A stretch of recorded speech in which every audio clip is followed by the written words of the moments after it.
SME এবং CMSME খাত বাংলাদেশ ব্যাংকের জন্য একটা ট্রাস্ট সেক্টর হিসেবে চিহ্নিত। এর কারণটা হচ্ছে এসডিজি যদি আমাকে অর্জন করতে হয় তখন সেখানে একটা সোশ্যাল প্যারিটি তৈরি করতে হবে। সোশ্যাল প্যারিটি তৈরি করতে হলে মানুষের মধ্যে আয়ের বৈষম্য দূর করতে হবে এবং ইনক্লুসিভ ইকোনমিক গ্রোথ করতে হবে। ইনক্লুসিভ গ্রোথ ছাড়া ইকোনমিক গ্রোথটা সাস্টেন করবে না। দেশের একটা মুষ্টিময় গোষ্ঠী শিল্পায়নে অংশগ্রহণ করলো, আর্থিকভাবে তারা স্বাবলম্বী হলো। আমরা দেখলাম যে আমাদের গড় মাথা পিছু আয় বৃদ্ধি পেয়েছে, কিন্তু সিংহভাগ না, প্রায় 3/4 জনগোষ্ঠী মূল এই যে আয় মানে মাথা পিছু আয় বৃদ্ধির যে সুফল তা থেকে বঞ্চিত হচ্ছে। এই কারণে যদি এসডিজি আমাদেরকে একটা সোশ্যাল প্যারিটি তৈরি করতে হয়, সিএমএসসিবি হচ্ছে সেই খাত যার মাধ্যমে অধিক জনগোষ্ঠীকে আয় উৎসারী কর্মকাণ্ডে সম্পৃক্ত করা সম্ভব।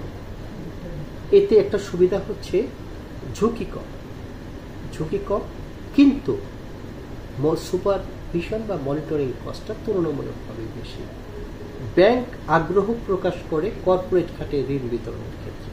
তারা ভাবে যে 1-2টি বড় গ্রাহককে যদি আমি ঋণ বিতরণ করি এবং সেটা যদি কঠোরভাবে আমরা মনিটর করি, সুপারভাইজ করি, তবে তার প্রফিট থেকে আবার ব্রাঞ্চের প্রফিট, আমার যে টার্গেট, তা সহজেই অ্যাচিভ করা সম্ভব। কিন্তু এর সাথে ঝুঁকিও জড়িত। একজন বড় ঋণ গ্রহীতা যদি খেলাপি হয়, সে 1000 জন এসএমই খাতের যে ঋণ বিতরণ সেই পরিমাণ ঝুঁকি বহন করে। অর্থাৎ আমি যদি তবে সেই কর্পোরেট গ্রাহককে ঋণ না দিয়ে বা তাকে ঋণ দেওয়ার পাশাপাশি আমি যদি সিএমএসএমই খাতেও সেই পরিমাণ ঋণ বিতরণ করতাম, তবে 1000 গুণ জনগোষ্ঠী সেই আর্থিক ঋণ সুবিধা পেত, তাদের আর্থসামাজিক অবস্থার পরিবর্তন ঘটত, যার ফলে সোশ্যাল মধ্যে যে ডিসপ্যারিটি দেখতে পাচ্ছি সেটা থাকতো না এবং ধনীদের অর্থ নিরাপদ থাকত।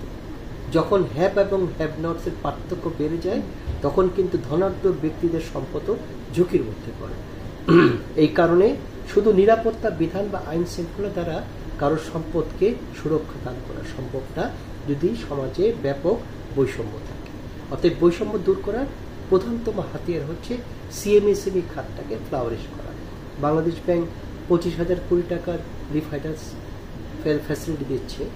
এর পাশাপাশি আর্থিক প্রতিষ্ঠান বিভাগ, অর্থ মন্ত্রণালয় এবং বাংলাদেশ ব্যাংকের এসএমই ডিপার্টমেন্ট যৌথ উদ্যোগে 1000 জন এসএমই খাতের উদ্যোক্তা সৃষ্টির একটা পদক্ষেপ গ্রহণ করেছিল। এই প্রজেক্ট সফলভাবে সম্পন্ন হচ্ছে। এখন বাংলাদেশ ব্যাংক যখন ব্যাংকগুলিকে বলে দিয়েছে যে বাই ডিসেম্বর 2024 তুমি তোমার টোটাল বিতরণকৃত ঋণের 25% সিএমএসএমই খাতে প্রদান করতে হবে, তখন তাদের অজুহাত দেখানোর সুযোগ নেই যে এই খাতে ফিজিবল বা ভায়াবল বা পটেনশিয়াল গ্রাহকের সংখ্যা না কম থাকার কারণে আমি টার্গেট ফুলফিল করতে পারিনি। কারণ উদ্যোক্তাও আমি তোমাকে সৃষ্টি করে দিয়েছি, যদিও সেই উদ্যোক্তার সৃষ্টিতে বাংলাদেশ ব্যাংকের উদ্যোগ থাকলেও মূল ভূমিকাটা কিন্তু বিভিন্ন ব্যাংক এবং আর্থিক প্রতিষ্ঠান নিজেরাই করেছে। অর্থাৎ তাদের কাছে প্রশিক্ষিত উদ্যোক্তা আছে